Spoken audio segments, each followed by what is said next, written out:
রফিকুল ইসলাম মাদানিকে আপনারা চিনেন, ওই যে শেখ হাসিনাকে গালি দিয়ে জেলে গিয়েছিল, সেই আসলে মাদানি না, নকল মাদানি, সেই মাদানি আর কি। বাংলাদেশে আমার নামে মামলা হয়ে গেছে আজকে, হয়তোবা আর আমার বাংলাদেশে ঢোকা হবে না।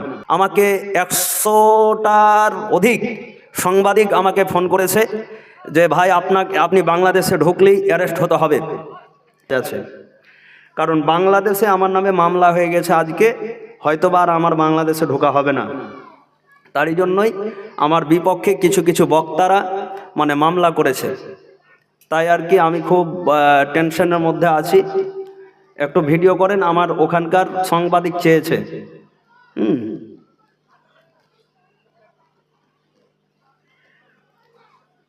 তো আমি আপনাদের সম্মুখে এসেছি, যতক্ষণ থাকবো কোরআন এবং হাদিসকে সামনে রেখে কথা বলবো, আল্লাহ তাআলা যদি আমাকে তৌফিক দেয়।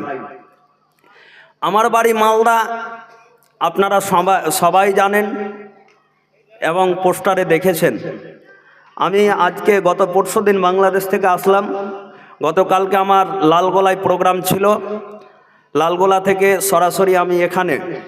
তবে বাংলাদেশ থেকে মিনিমাম আমাকে 100টার অধিক সাংবাদিক আমাকে ফোন করেছে যে ভাই আপনি বাংলাদেশে ঢুকলেই অ্যারেস্ট হতে হবে। তো কেন অ্যারেস্ট হতে হবে সেই কথাটি আপনাদের সামনে আমি তুলে ধরি 2 থেকে 3 মিনিট। গত 21 তারিখ,